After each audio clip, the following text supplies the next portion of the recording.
Hello and welcome to Boomer Live once again, ladies and gentlemen. And here we are to preview India versus Bangladesh.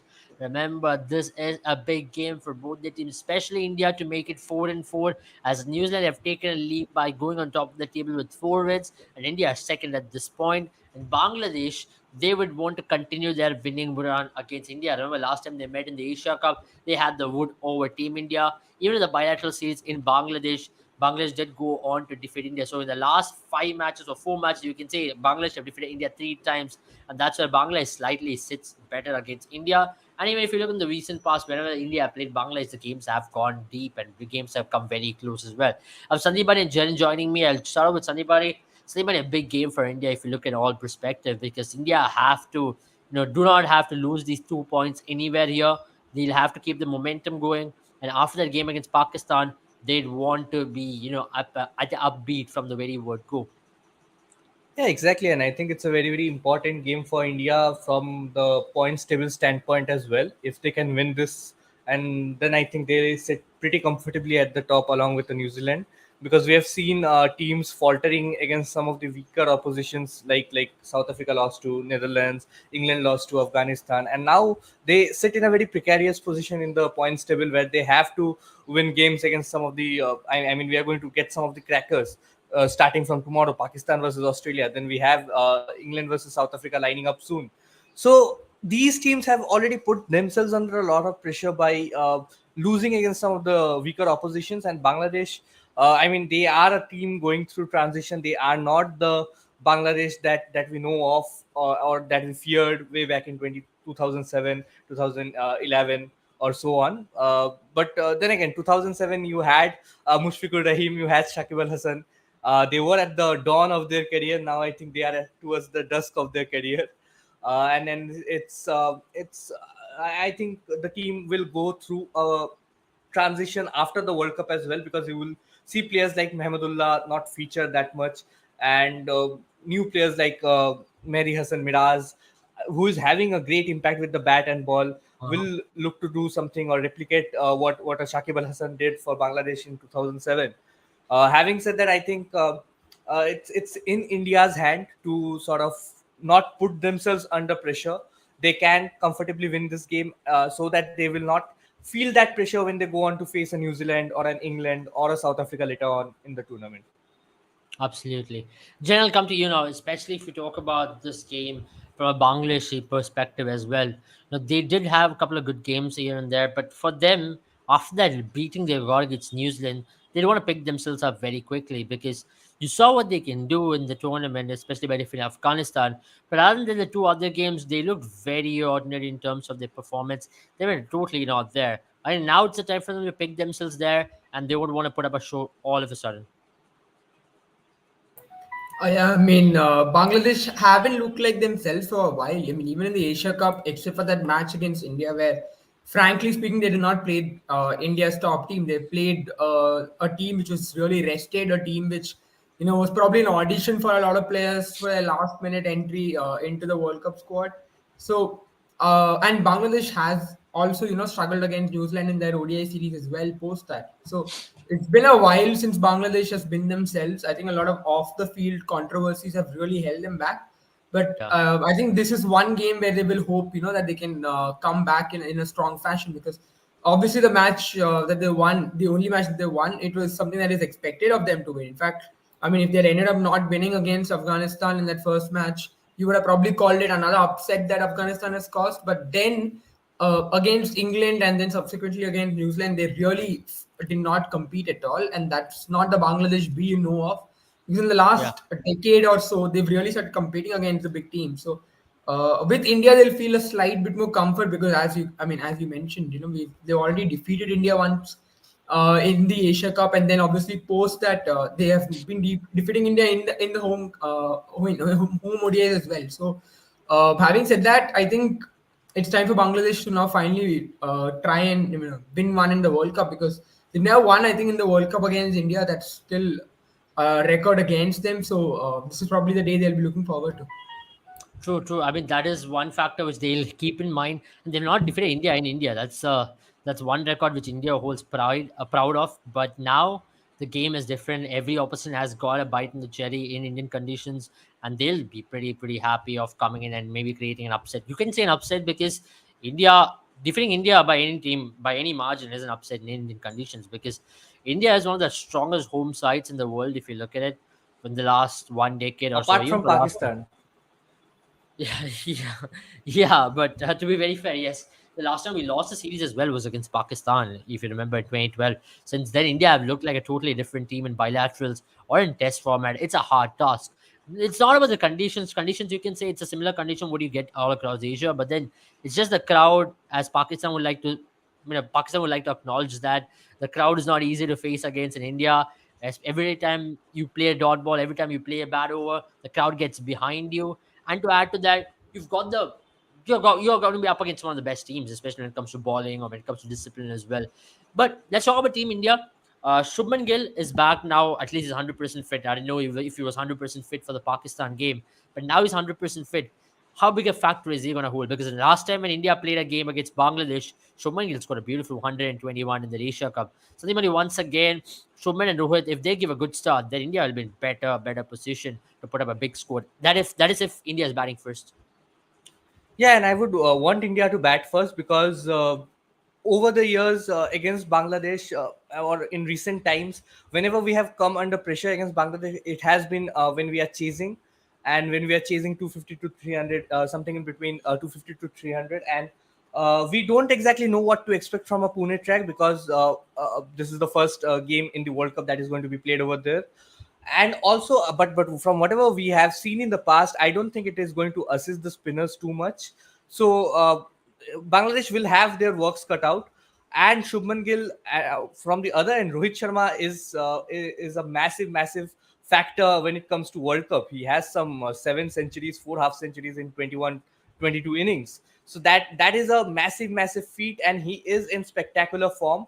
He's taking the game away with the bat right from the start as well. Even in the game against Afghanistan or the game against Pakistan, he absolutely gave the opposition no chance. But then again, the target to chase was small as well. It is going to be interesting to see how they go when India bats first. And obviously, Shubman Gill is going to be a very key factor. We mentioned that he was going to play a very critical role even in the game against Pakistan, even if he was not 100% fit.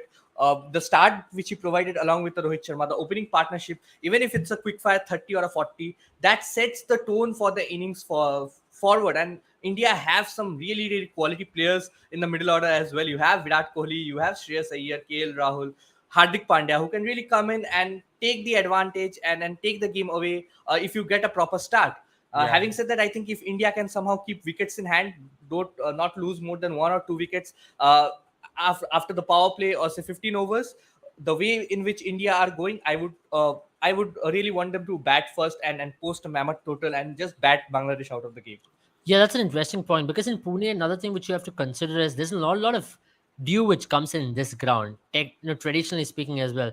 There's one ground which has been very good for defending totals, and we've seen that time and time again in the one-day internationals or in T20 games. Teams prefer batting first here because they kind of back themselves that they can chase it down. But Jaren, given it's a new wicket, would want to ball first as well, because they don't know what to expect from a wicket like this. Maybe if it's slightly tacky or sticky up front, you don't want to be up against that against Bangladeshi spinners or the likes of Mustafizur Rahman, who can absolutely get something out of a pitch which is slightly sticky. And Indian batters will be in slight bit of bother as well. Especially under lights in India, one thing which we can guarantee is also that the pitch does get better to bat on. And if it's a tacky wicket, as it's a fresh game, fresh pitch out there in a new stadium for the World Cup, you would always want to see what it does behave in the first innings and then chase it down in the second innings. And India would also want to back their strength of chasing in this World Cup. Yeah, I mean, in many ways, as we spoke about it last time as well, right? We don't know what to expect from the Pune wicket because it's a new wicket, as you mentioned, and we have not played a one-day cricket match here in a long time. It's been a while since we have visited Pune as Indian fans, as an Indian team, as Indian team, because for whatever reason, there hasn't been a scheduled one-day match in a long time, so we don't know how things are gonna be. And maybe in that sense, it's not a bad idea to go ahead and ball first just to see how the wicket behaves, because you don't want to be put into, what do you say, boiling water right away. without realizing, I suppose, that what kind of a pitch it is going to be. And because you're trying to set a target, it's going to be that much more difficult, because your planning that is needed, or your innings creation that is needed, is so much more difficult. I think one of the biggest issues now that India will have is obviously the fact that Bangladesh are loaded with left arm spinners, and Indian batters are a lot of Indian batters probably look at it as a weakness, because we've seen Rohit, Virat struggle, for instance, against left arm spin for a while. So that's going to be an interesting one, how they combat the left arm spin threat. And also, that spin choke that Bangladesh uh, Yeah, attempts to really utilize in the middle over. So those are the things that we have to see, because India, as I think I mentioned last time as well, India has been the best spin playing country in this World Cup so far. yeah, And we've faced the likes of Afghanistan as well. So if you look at the strike rate, the average has just been phenomenal against spin, been unbreakable against spin. So yeah, that's going to be a confidence booster for India. But then it's going to be important to see how they face Bangladesh, because they're a different kind of spinning group. They're not like Afghanistan. Afghanistan is a little bit more aggressive. These lads, they don't give you runs as easily, and that's the reason why you make those mistakes. So yeah. that's again, I think Michael Andrews pointed out a very good point there. Are we going to play Nishan Kishan today just because of their left arm spin threat? That's going to be an interesting conundrum for Rohit Sharma, because everyone has done well. So where do you fit in a Nishan Kishan is the question there. Hmm. But then you bring him in, it might just help you out. Maybe a Shreyas Iyer might just sit out for this one, just because of that left arm. That matchup, you provide another left armer in, or maybe at least you might see a Jadeja walk in a little earlier if India sees that they are in a bit of trouble. Absolutely. Should India play? How should India worry the Bengali spinners? I mean, some of the Bangladeshi spinners, rather.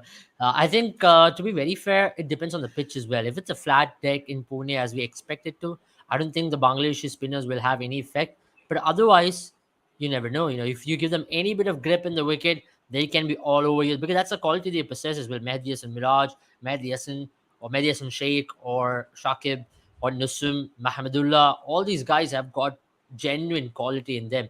Should Ishan Kishan play today? There's an interesting thing which I saw though in the practice session, was that Ishan Kishan had a long batting session alongside Shubman Gill, and that also could be a suggestion of he might be used as a horses for courses option in today's game. Satyamani, as Jaren also did point that out, not a bad option. Maybe horses for courses against Bangladesh. But having said that, Ishan Kishan does struggle to rotate strike as well in the mid lowers if he applied choke. But whereas Shreyas Iyer is a genuinely good player of spin, doesn't matter what spin you provide him, he does tend to pack a punch to take on those ballers. So is it really worth it to try Ishan Kishan just because he's a left-hander, but whereas you have a really good player of spin in Shreyas Iyer and in KL Rahul in the middle? Yeah, I would exactly come to that point as well, because Ishan Kishan has a problem rotating the strike. He usually looks to take the pressure off him by playing those big shots. He is definitely an X factor player along with the Surya Kumar Yadav. But right now, I think India are going sailing smoothly, and they don't need to really experiment a lot, because this is not the first time that India are going to face a left-hand spinner in this tournament. Well, I understand the quality of Shakib Al Hasan is better than say Mohammad Nawaz, but still you have players like Shreyas Iyer, KL Rahul, who are extremely good players of spin. And Shreyas Iyer loves the opportunity. We absolutely dominated Afghanistan bowling lineup because of our ability to play the spin. I think Rohit Sharma, Shubman Gill, Rohit Sharma at times in the past has looked really shaky against spin. Kohli is a bit shaky against spin regarding his strike rate, but I think all of them are in great form right now. And what is not broken, you don't need to really mend it. So, according to that point, and I don't really want to tinker with the side that's been performing for us right now. And having said that, we have had 3 successful run chases. In that point of view, I would really want India to, I mean, if you have to experiment a bit, or if you have to really look and see what to do if you lose a toss or something like that, I think this is the right pitch or right conditions where you can really go ahead and set a total as well. So I don't really know what to do when you win the toss. Like you mentioned, there is not much of due. There haven't been much due in at Pune in the past. So India can really take that gamble and bat first and put up a huge total up front. And talking about their worry against spinners, I think India are one of the best players of spin. So need not need a Ishan Kishan unless you want to rest a player regarding. I mean, in case of an injury issue or an injury concern, if you want to give up, Yeah. because it's a 9+2, assuming India goes on to make it to the semi-finals and finals, they are going to play 11 games on the trot. So you might as well rest one or two players here and there. But we have seen in the past when India wants to rest players against Bangladesh, it hasn't really gone down well Yeah. for them. Yeah, absolutely. Let's talk about this man, right? Jasprit Bumrah. Since he's been back in Team India, he's been doing a phenomenal job. And in this World Cup, he's leading wicket taker for India with 8 wickets. And look at him, right? Every single time he's really stepped up, he's picked up wickets in different phases of the game as well. Let's be honest about Jasprit Bumrah.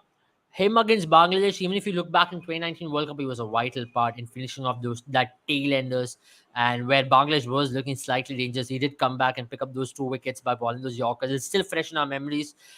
Once again, in a pitch like Pune, where there is excessive bounce, we've seen that often in Pune. If you're ready to bend your back, if you're ready to put in effort, you will get the bounce out of that pitch.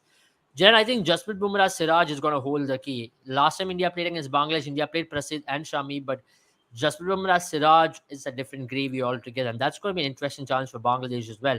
As they did struggle against quality of England pacers and even against New Zealand, this is going to be a very similar challenge. Yeah, I mean, Jasprit Bumrah has been an absolute baller. I mean, I know the term is used for footballers, but then I think that's the only way to describe him because he's got the best. I think, oh, if you look at the bowling average, he's got the best bowling average in this World Cup so far, Yeah. and that's a bowling average of 11.63, which is really unheard of in the one-day format. It's phenomenal how this guy has been bowling. It's almost as if he was never injured.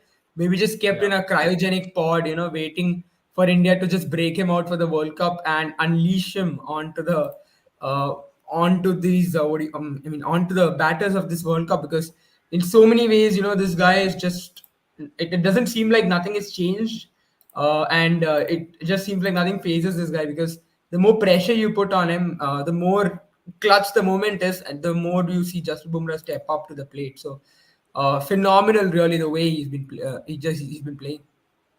Yeah, and Absolutely. exactly. And I would like to point out that it's because in the past we have seen that Jasprit Bumrah was not picking up right before the injury as well, was not picking up as many wickets as he probably wanted because I feel India were not creating pressure from the other end. And I think all the bowlers have been in spectacular form apart from say Mohammad Siraj, but Mohammad Siraj is doing a decent job with the new ball as well. Probably I would want him to come back to the Siraj that we know of, and really dominate the power plays. Probably we'll get to see that today. But in this World Cup, you have seen all the bowlers step up. A bowler like even a Hardik Pandya or a Ravindra Jadeja are coming in and chipping in wickets at crucial intervals as well. And then you have the absolute class of Kuldeep Yadav, who is picking up wickets in the middle overs, who is continuously maintaining the pressure, not going at over 4 runs Yeah. per over. That has been allowing Jasprit Bumrah to come to his own, and a lot of teams who had previously looked to play out Jasprit Bumrah are not able to do that right now. They are looking to target Bumrah, and if you are looking to target a quality bowler like Bumrah, he's always in the game and he's always going to pick you up wickets. So I think you have to give credit to the entire Indian bowling team for maintaining that pressure and not letting the team run away with the game. Apart from the game against Afghanistan, I think we have been very, very clinical in the game against Australia and Pakistan as well. And also in the game against Pakistan, I think it was a 350 pitch. So 270, keeping your opposition to 270 in that pitch was a commendable job. Absolutely, absolutely. I agree with you totally on that because you need the entire bowling contingent to step up in a tournament like World Cup, and they've been doing that beautifully. I think only one place is still a little bit iffy. That's the number 8 position, was India's fourth bowler or the sixth bowler at this If you point. are Because going Hardik has to been, if you are going to give 2 overs to Shardul Thakur, I would really want Ashwin to come in.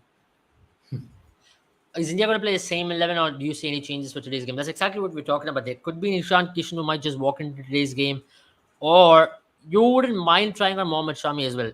I mean, Jalen, would you take a risk of going with Mohammad Shami? Because so far, India's batting hasn't really been tested, and you can still back yourself to go in with a full strength bowling attack and see what happens in a game like this rather than try a Mohammad Shami against New Zealand in Dharamshala. If Mohammad Shami comes good, well and good, maybe you can go in with or with that particular bowling strategy. Because with Mohammad Shami, Siraj, and Bumrah, you have variety, you have got sheer pace, and you've got wicket taking ability, which can possibly restrict teams to even 20 runs lesser than what they've been doing right now. Yeah, I mean, this is a strategy that England tried really well, right? And there's a reason for that as well. Because if you look at the teams that are playing in this World Cup and you look at Bangladesh against right arm pace, you'll see that they've genuinely not looked good. I mean, if you, in fact, they are, I think they are worse off if you compare them to the only teams that are worse off than them is probably Afghanistan. The rest of it, Bangladesh has an average of 19 and a strike rate of 74 against right arm pace this year in 2023, and that's the reason why New Zealand as well played an extra fast bowler in Lockie Ferguson worked for them really well. So might not be a bad idea considering the fact that Indian players are in such good form. You don't expect a Shardul Thakur to get the bat. And I mean, the only threat probably is if India, collapses in the middle against spin. But having said that, I think that's a very good option because if there's a little bit on the pitch, especially in that first 10 overs, Mohammad Shami is going to exploit it. And when we cause some issues there, and maybe give Siraj the change-up bowling option because you could probably want Mohammad Shami to be used up before the 40 overs start in case Bangladesh do survive till that point in time as well, because their batting has looked really shaky and might not be a bad idea to throw in Mohammad Shami among there because you might just give an extra bit of option for Rohit Sharma where unlike Shardul Thakur who's really not looked threatening whenever he's gotten the ball. Yeah, right. That's a good point because one thing which we've also seen from that Pune pitch, from the one day internationals, what we've seen, or T20 internationals, is that this pitch does tend to stay fresh throughout the 100 overs, and especially under lights, there is a little bit of movement which you get off the wicket more than in the air. You get some movement off the wicket. That's one of the reasons why we've seen bowlers like Prasidh Krishna excel in these grounds. You've seen Trent bowled multiple times, picking up wickets in IPL in these grounds. And I think if I'm not wrong, it was Prasidh Krishna, Mohammad Shami, all of them, even Deepak Chahar for that matter, have picked up a lot of wickets in these conditions because the factor which you need to consider is that Pune pitch is in an altitude, and with the freshness in the pitch, it often provides some bit of bounce to the fast bowlers. And if you're ready to put an effort, especially under lights, ball does nip around. On that basis, Mohammad Shami isn't a bad option at all, Sandeep.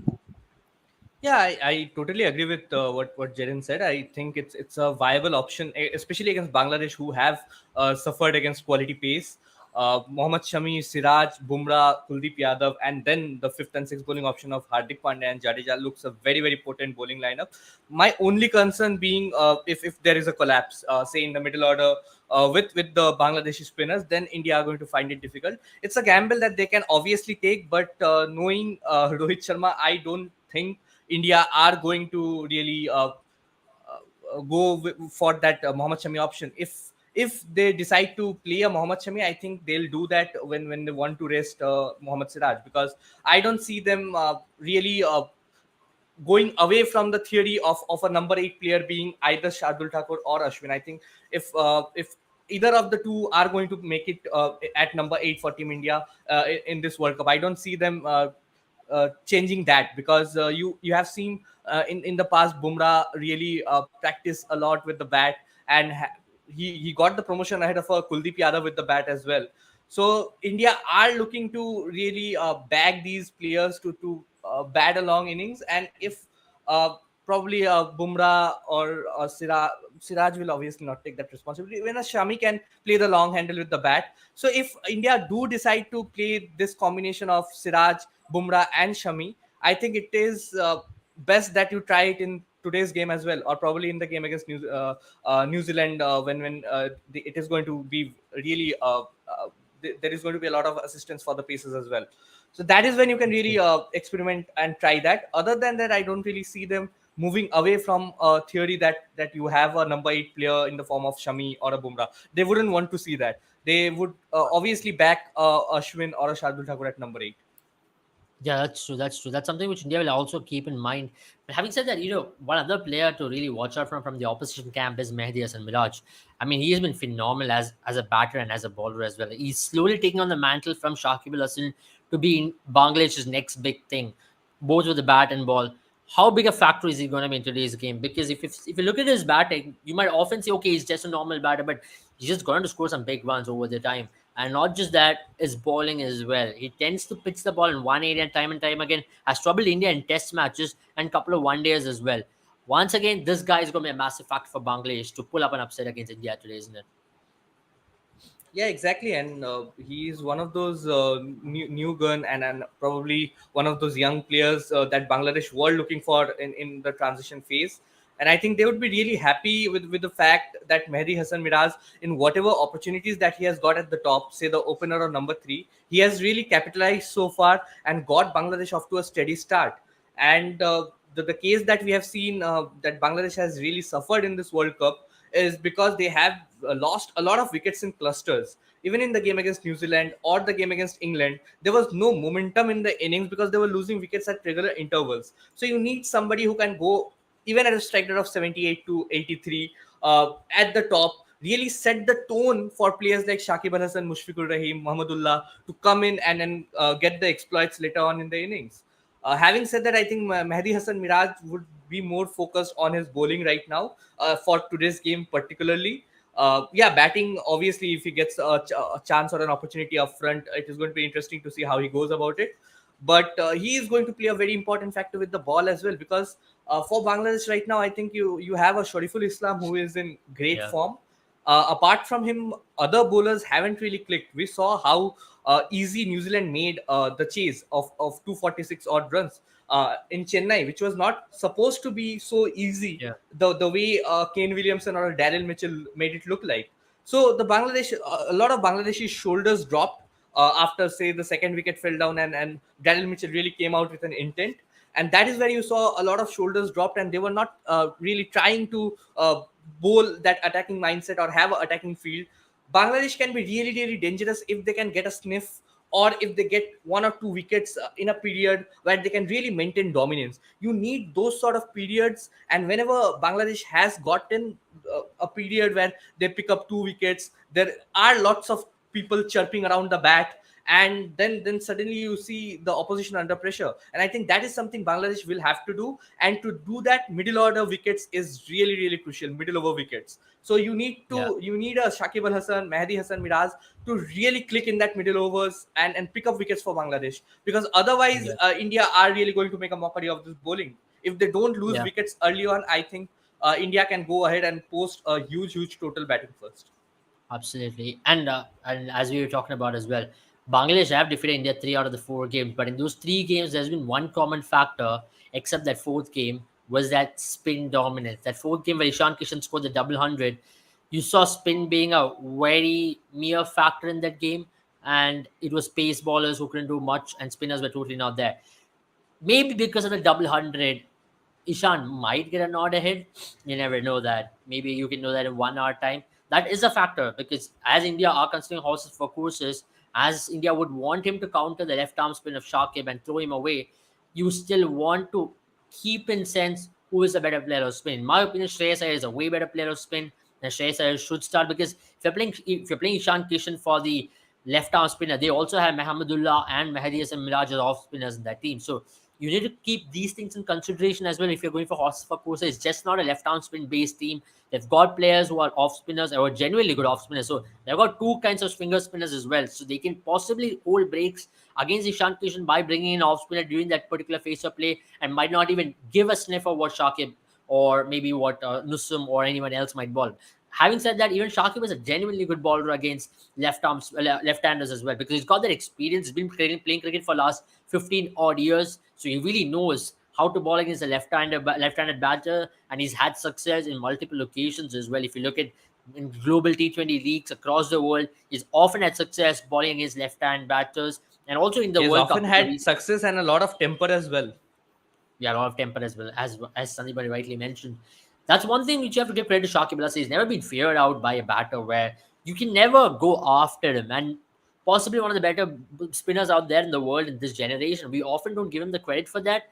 He's certainly one of the better spinners, better finger spinners rather, of this generation who's been extremely consistent. I just pulled up a stat before, if you guys did watch as well.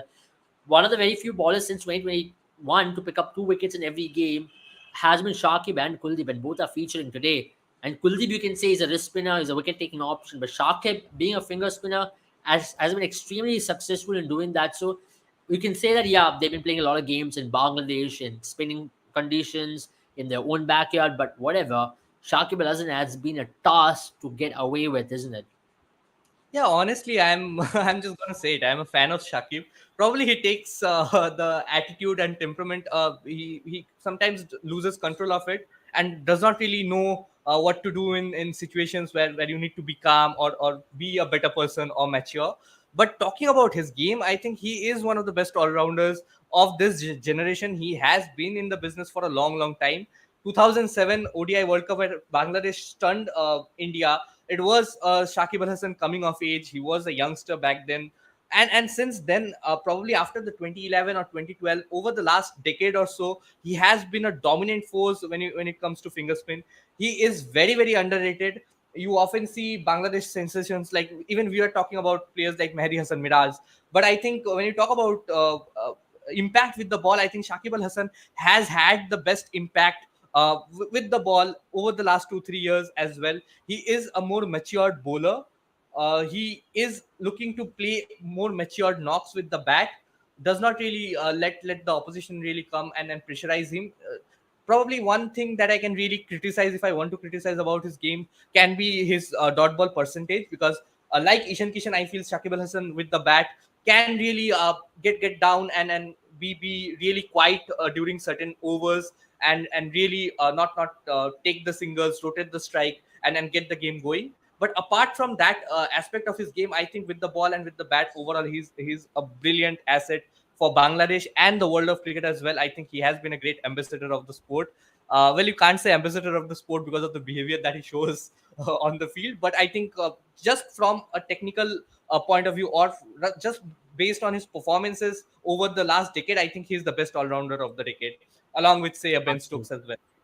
True, he's been that forward. He's given Bangladesh the identity to fight in all stages and all formats. And if you look back at the 2019 World Cup, I still think Shakib Al Hasan should have been the man of the tournament. But unfortunately, Bangladesh did not have a good World Cup. If not, Yeah. Shakib Al Hasan was leading the charge to be one of the leading run scorers and also I wicket mean, he takers. He has was more runs phenomenal than in that Virat World Cup. Kohli in ODI World Cup. So that just goes on to Yeah, show. I mean, he has played one World Cup more, but that just goes on to show the impact that he has uh, put in the World Cups, or be it any ICC events for Bangladesh. He has been the front runner for Bangladesh, and has really led from the front. And I would really want to see him do well in this tournament as well, because probably you would expect this is the last tournament for a Shakib Al Hasan, absolutely. Mahmudullah, Mushfiqur Rahim. I am not a fan of Mushfiqur Rahim because of, once again, his temperament, but Shakib Al Hasan is a player that I like.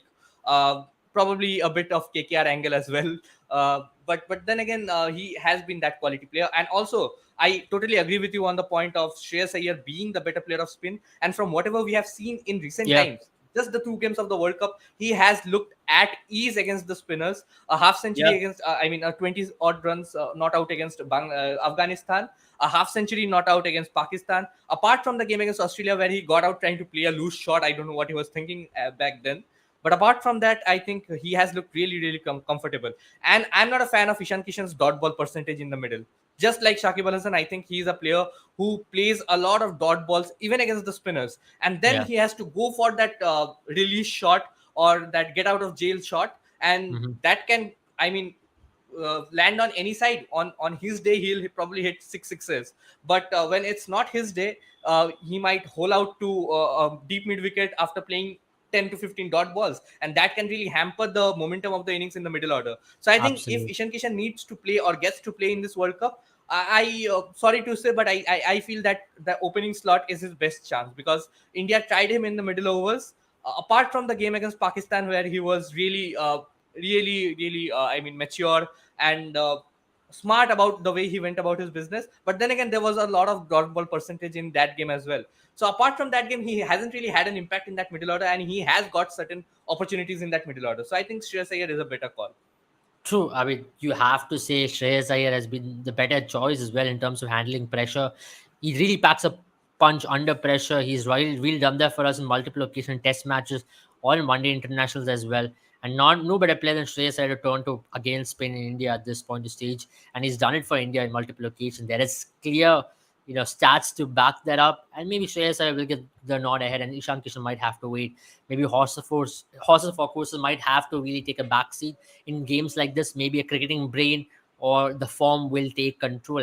And going with form, going with current performance, you have to say that you know Shreyas Iyer is a better choice, and KL Rahul is with there, who's been playing really good spin. And Virat Kohli, Rohit Sharma, Shubman Gill, you cannot shake them. Until unless Shubman Gill has some issue again, you don't really bring in Ishan Kishan, in my opinion. So that's about it from us. Guys, if you haven't already made your team on Boomer 11, do not forget to make your team right now. You can go into our app. The link is down below in the description.